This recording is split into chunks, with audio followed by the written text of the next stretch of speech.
What does her work matters mean to you? Two Black women navigating their journeys, sharing their experiences, creating a safe space, and being authentic. Rooted in abundance and evolution. Welcome to the pod. Hey everybody! Welcome back to another episode. Yes, a whole new season. Oh, we are on a whole new season. Yeah, friend. What season is this? 14. Why I say 17? Clearly, we ain't been here in a minute. Made that but you just made that. Because I did. I just made that up. It's okay because we just talked about this. Because I said. All right, we're on another season. But we here now. We showing up, y'all. Yes. And we have a guest today. We are so excited. Because y'all know I like to do my intros Your properly. Yes. We have Miss ByBriaLynn.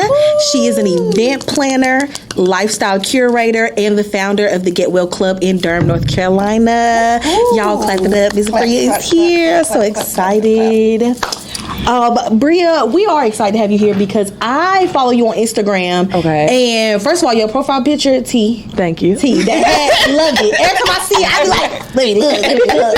I love it. But no, I know that from your Instagram, I see like you do like a fashion, you go to a lot of events, and I know you do like a lot of you go to a lot of events around like Durham and Raleigh area that are opening up. So yes. I just want to hear more about like where you started, how you became an event planner, and also about your wellness club as well, so that people can look into it if they're interested in too. I love that. Thanks for having me, first of all. Thank you for coming. It was a great surprise. But yeah, I started event planning growing up. So I used to have birthday parties every year until I turned 18. Mom was like, that was the worst thing she could have ever started.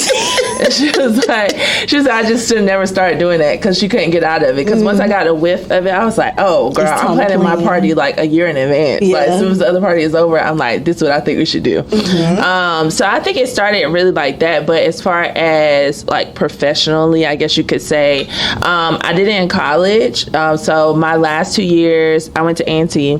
My last 2 years, I stayed in an apartment complex. And one day I randomly was like, oh, let me just go over here and talk to the people at the clubhouse and ask them, can I have an event? And I hosted an event called the Study Break, and it was like a style study break. So I brought together other girls on campus, just like around finals time to just keep us like, looking cute, feeling fresh. Got PR from like different companies and everything like that.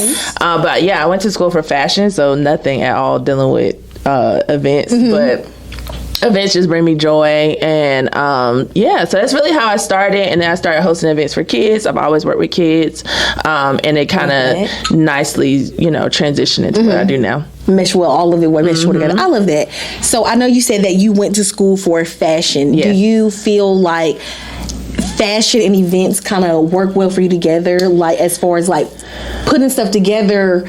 Do you think about like how you want the fashion curated, or like even if you host the event, do you think about how you want other people to come and feel and get dressed up for it? Yeah, so before I started doing events so currently I work for a nonprofit and I am their events manager, so I do all of their events. But before I started doing that, I used to host events with my organization called the Girlfriends Pod for Black women. So after I came home from college, I was like, I'm thinking in my mind, I'm gonna be in New York. I'm about to be I was like, that blah, blah, blah. And life was like, no. So I was like, oh, well, I want to be able to curate things in the area that girls can get dressed up for and not go to the club. Because at the time I was swearing off clubs. I don't know. I have a good time. But but yeah, so I was like, oh, let me figure this out. But I would say fashion really does like help with that.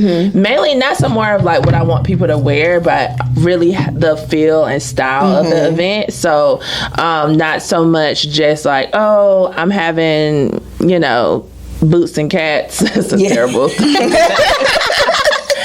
Not just so I'm having like a paint and sip, but like, what's the feel of it? How do I want people to, like the energy they want to feel when they're coming over? Yeah. Like, what's the vibe for real? And then how can it translate into like what people dress, but also just the full experience? I relate to that because I feel like when I go to events, it's definitely about the experience for me. I love to dress up and get cute. Like it's just something about it. Like, I love a good theme. I love a good theme. That's what I was gonna say. Yes. A theme really. When I already plan an event, I'm like, oh, they have a theme. I'm already thinking about it, and I feel like that is the most fun part for me. Like thinking about the small details, the jewelry I'm gonna wear, seeing everybody else's outfit, and it's not even about like, oh, who looks best or anything like that. It's more so like we're all in the same space and like we are having this experience together. Right. It just feels different. Like, I don't really know the word. It just feels together. good. Yeah, I want people to be able to create core memories while they're there, and that really is the biggest piece for me. It's just like, and I think of clothes as core memories. Like I know what I was doing when I wore this dress the first time, and stuff like that. So I kind of think of events in the same type of way. That's true. I never thought about that. Me neither. Memories. Because when you do, like, you might put on something, you be like, oh, I remember when I wore this jacket. That was a good time. That was a good night. Absolutely. I have a lot of clothes like that where I'm just like, oh, yeah, last time I wore that, I had a blast. Yo, let me put this on. Have another blast. Let me have a good time. Exactly. So what advice would you give like Black creatives that may be interested in hosting events and like planning full time? Yeah, I would once say think of all your options. So when I was hosting events before I did it for a paycheck for real, I never considered the fact that I could be doing it for like a company, organization or whatever, and it kind of opened up a lot of possibilities for me. So I would say if you're like really into it, think about how you can use your creativity like to get a consistent check. That's what I would say. One, because before when I was doing events, first of all, I don't know how I was doing events I was making way less money then. Like 2017 to right up until the pandemic, I was hosting events almost every month. Oh wow! Right, and part of that time I was staying with my mom. I didn't have a car at the time either. Like, and I was like, how was I doing that? Like, I have no idea. But I was doing it. People were having great experiences, but I was broke, and I was like, I can't be doing that. But when I really sat down, started thinking about the list of what kind of job I wanted to have next, I was like, oh, I really want to be an event planner. I want people to have a consistent budget that work with me and stuff like that, and I don't want to have to hustle as much. And really, when this job kind of landed in my lap, I was like, oh, that's perfect. But a lot of people don't know that's just kinds of, and I try to tell as many young professionals as much as possible, like look into other creative roles in corporations, like because also right now, especially for event planners and event curators, that is a big thing. Like a lot of people are trying to get people out the house. So a lot of companies are looking for what they call community managers, event managers, and also it's another one they're looking for as well, where they just want to get people out in real life. And I feel like that's just like, I wish somebody would have told me sooner. That's what I could have been doing. Because I don't think it was, I don't want to say it like it wasn't a thing, because community has always been a thing. But I think after the pandemic, the want to be back in person community, like you can have, like you can have an online community and you can build that, but it's way different than having that in person interaction. It is way different, and that's kind of what stopped me from doing events before. Because when COVID came, I was like, ooh, I really tried to do things more digital with the Girlfriends Pod, but it really didn't work out as well because the community that we had created in person, it just wasn't able to be replicated online. And a lot of people are getting a dose of that. A lot of companies are getting a dose of that, where they're just like, oh, we invest a lot of money in Zoom and stuff like that. And they're like, oh, people are staying at home. They're not coming out as much. But, now they're trying to get people out more and into these businesses and things like that. So I would definitely say just keep your eyes open, peeled to see like who's hiring or who's looking for someone that can kind of curate community in their business. Be open to different opportunities. Yes. I feel like that's something I've been learning. Like I don't do events, like even in social work, there's a lot of things I feel like I didn't want to do or didn't think I would do, that it's just like you need to go out there and give it a chance and get the experience, right? Learn skills, and because they can work in so many different ways. So I definitely agree with that. People just need to look outside the box of what you think it's supposed to be. Because you don't have to start a business. Like, it doesn't have to be a business that you started. But if you do want to be able to gain those skills, like, I started a business really just to gain professional skills. Everything I learned myself. I taught myself with building businesses, and did a lot of research, took a lot of little courses, workshops here and there. And that helped me to be able to gain the experience to, like, get a job like the one I have now.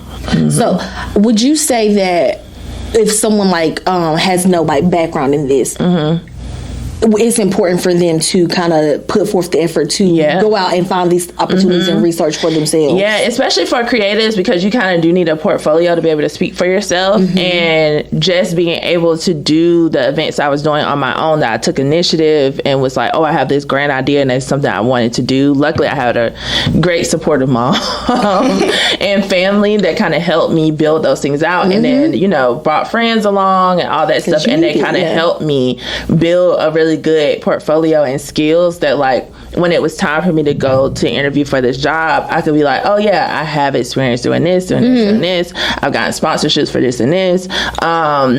Without being, you know, having to do a lot of brunt work to get jobs to create my resume. I created a job, basically.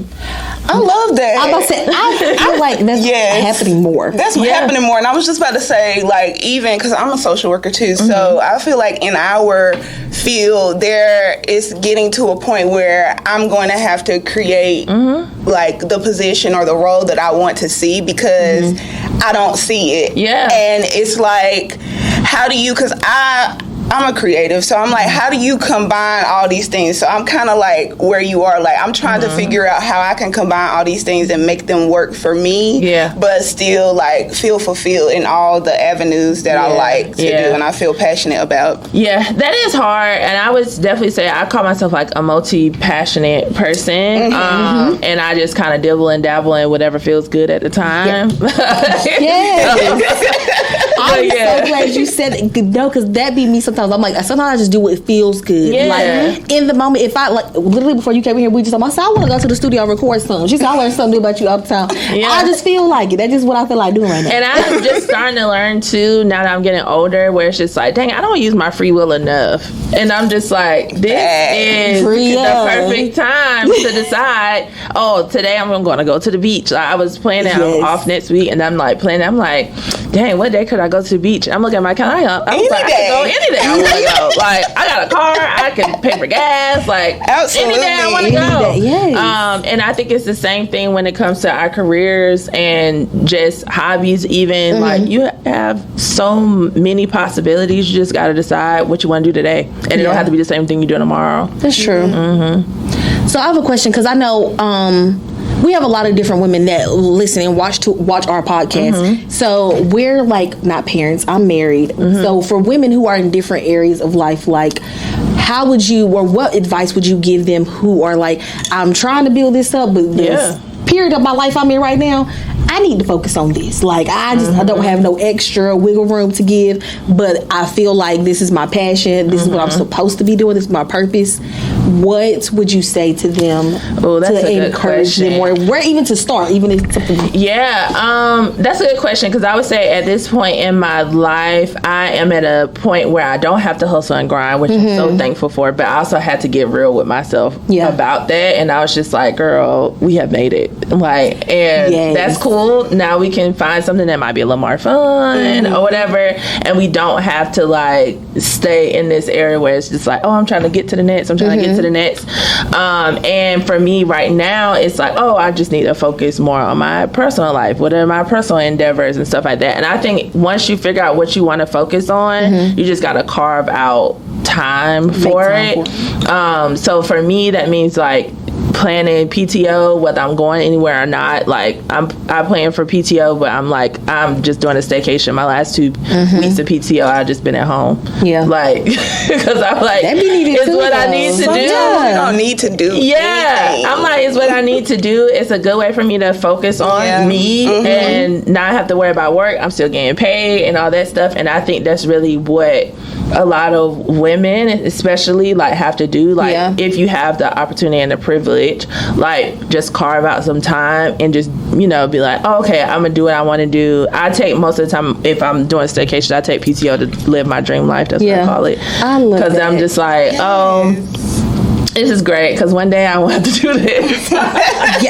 One day, every day will be like this. So I would just say, like, if you know this is something that you really want to work on, it's just like make some time, carve out the time. Even if it's once a week, like for me, I've been trying to get more back into like being creative without it coming with me trying to make it into a business or anything like that. So I'm like, oh, Wednesdays I don't have a lot to do. So Wednesday evenings are kind of my time to like carve out and do things for myself or do things around the house or whatever the focus is for that week. I think that's a good point. That's important.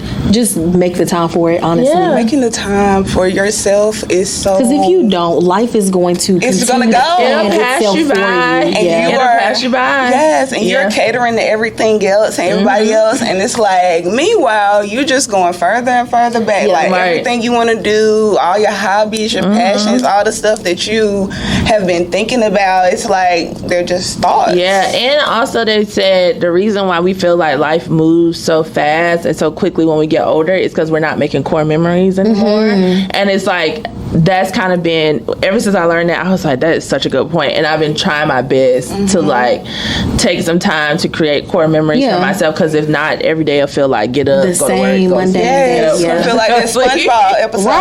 Just waking up, lights going off, going to work. Every day it's like Groundhog Day. That's what they call it. But like, so I was like, if I can try my best every week to create some sense of core memory, something I can look back on and be like, girl, remember that time? Then I'm doing what I need to do. I feel that because the core memory thing, because even like when we do things with our friends or we go on trips and like you come back and it's like, oh, you just like spend a lot of time like reminiscing. And so if you like implementing that on a daily or a weekly basis, that will feel lighter, because it's like then you won't be living for vacation. Because I feel like years before, was it last year before last, I was like, okay, every quarter I was taking a week-long vacation from work, and it was great, but I realized, oh, I'm just living for like this week-long vacation that I get once a quarter. So I was just like, okay, how can I figure out a way to like infuse it into every week? Like, what am I doing? That's why I've made myself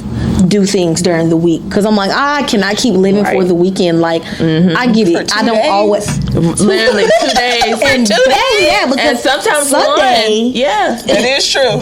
Sunday feels like my mental prep day for the next week, so I don't even feel like I'm really enjoying the day. So I feel like I've had to make it intentionally be like, hey, okay, Tuesdays the movies be $5. We can go to the movies on a Tuesday. Like it don't have to be every Tuesday, but we can do something so where it's like every single month is not looking the same. Absolutely. Yeah, I used to be very strict about that. Like at first, when I became an adult, I was like, oh, during the week I'm strictly doing blah blah blah. And then I was like, why was I doing that? And then I started getting asked to like go out on during the week, and I was like, dang, why wasn't I doing that before? Didn't make any sense, but now it does. I think, honestly, I can say for me, I wasn't doing it because I was thinking too much about the next day. Like I'm thinking way too much about what I gotta do at work. Just enjoy the moment, sweetie. We only gonna be in our 20s for so long. Enjoy it, please. Very much so. Like what you gonna do when you look up? You be like, dang, I ain't do nothing but go to work and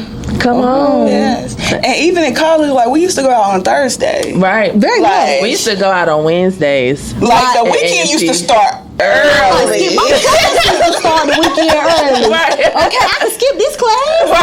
Okay, good. Exactly. I'm like, we got sick days now. You got PTO now. Right. So I guess in my mind, it's like when you graduate college, it's like, oh, everything is serious. Yeah. But it doesn't have to be. It doesn't have to be. Life doesn't have to stop. Yeah. It don't. I think it took me a while post college to like really like calm down. Yeah. I can say you really like you're really taking it serious. It's not. But I didn't date for like the first 5 years after I got out of college because I was just like, I need to take things serious. you got a strict program. I'm like, I'm starting a business. Yeah. I'm not.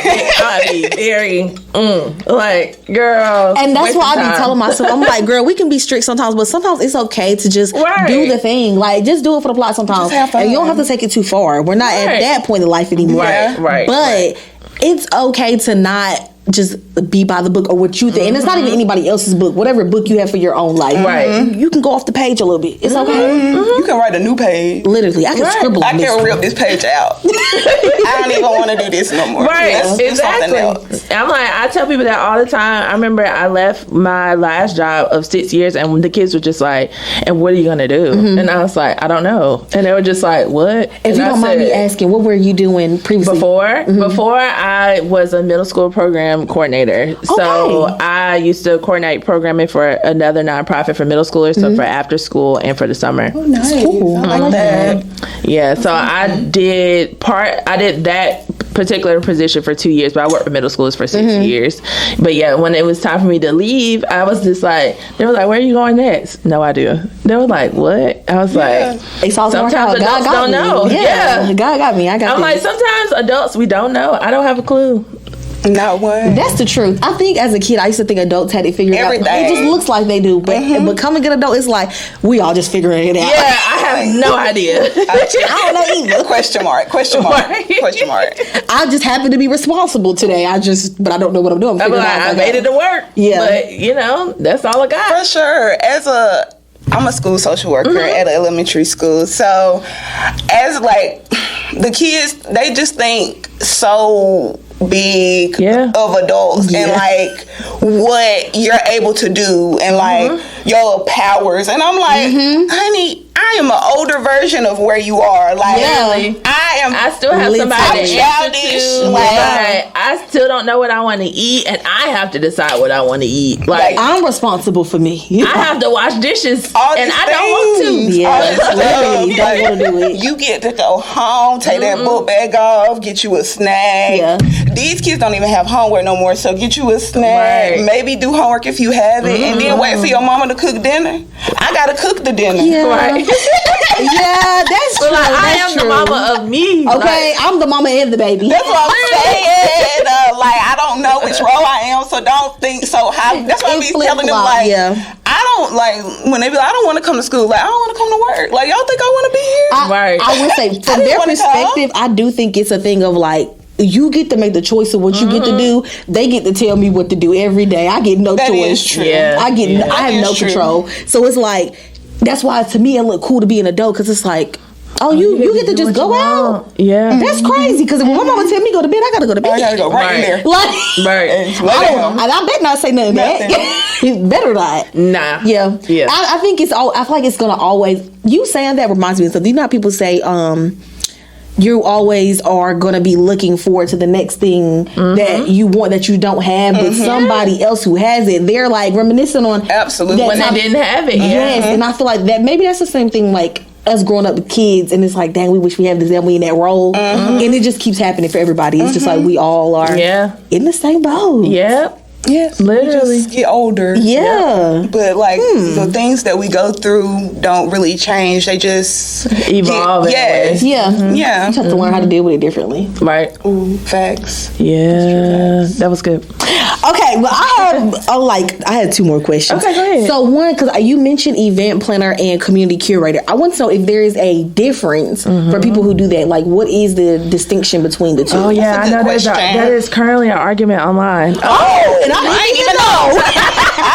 I'm out of the loop. Yeah, there's currently an argument online. Mainly because I think a lot of people are trying to who are party promoters call themselves event planners, event curators, and the people who are actually event planners and curators don't want to be called community organizers or anything like that. So it is a weird fine line. Like sometimes, and it really also depends on how you define it. So for an event planner, for pretty much what happens, what I currently do is like, we have goals, we have ROIs that we want to reach, and it's brought to me. I kind of help strategize how events can make it how we can make it happen in that way. So that's kind of almost like an event marketer. Okay. So and a lot of people don't think of events as marketing, but that is a different way of looking at events. So like for y'all, for example, it would be like, oh, y'all want to market your your next season. So then we would have an event to kind of get people, acclimated with the brand, show off the brand, and then we'll decide what the ROI, what the goal is at the end. And then you have a planner where most of the time they're hired. A lot of people see those people as contracted workers and stuff like that. So event planner is easy for me to say because that's how people can kind of associate with what I do without me having to do a bunch of mumbo jumbo. But essentially they sit with the person who's having the event and help them plan from A to Z type of thing. A community organizer, I would say, is someone that is like, okay, we have this cause that we want to work on, so we're going to bring the community together in different types of ways. So whether that is a workshop, it's a town hall, it's something else, like we're organizing the community for a greater purpose. Okay, thank you for that. So now we all on the same page. We know the differences, y'all. Listen, when it's not my stuff, I'm like, let me ask for the definition of stuff because I don't want to be, calling you something. You like, I'm a curator, honey. Not no. Oh, sorry. And then also, it's so many different ways you can say the same thing. Yeah. And a lot of people just, create their own title. Yeah. Essentially. Like lifestyle curator for me was some random smorgasbord of words. I was just like, that sounds good. See, but it makes sense to me because when I come on your page, I see fashion. I see you going out. You do events. That's lifestyle to me. So she's curating the life. Period. The life is curated. Y'all know what I'm saying? I'm glad you got it. I'm glad it's resonating. Yeah. Then it worked. And then, the last question I had is about your wellness club, the Get Well Club. We wanted to know a little bit more about it and like what sparked you to found it. Like what was inside of you? Like I feel like we need this for the community. Yeah. So I have been in therapy for 6 years, which is crazy. Thank you. But therapy literally like changed my life, and I didn't realize it. Because, you grow up, you see people that have their problems. I had minimal problems in my mind. Yeah. And so I'm just like, girl, I guess I'm fine. Whatever. COVID came, and I was like, wait, I'm not fine. Okay. I was a workaholic, and I had a lot of things that I just wasn't sitting with, and I was just kind of letting anxiety kind of curate my world, in other words. So when starting the Get Well Club, it really was random, which a lot of my projects are random. I find things that work well for me, and then I post about it, and people are just like, oh, can you help? Can you like share more? And I would always say like me being resourceful and sharing resources is one of my gifts. 2024, it was time for me to really sit with myself a little bit more. Like I was going to therapy for 4 years by then, but was I using therapy for real? No. Ooh. Yeah. I wasn't. I was paying that lady a lot of money to say the same thing. Like we were talking about the same things over and over again. On my doorstep. Get off. So I was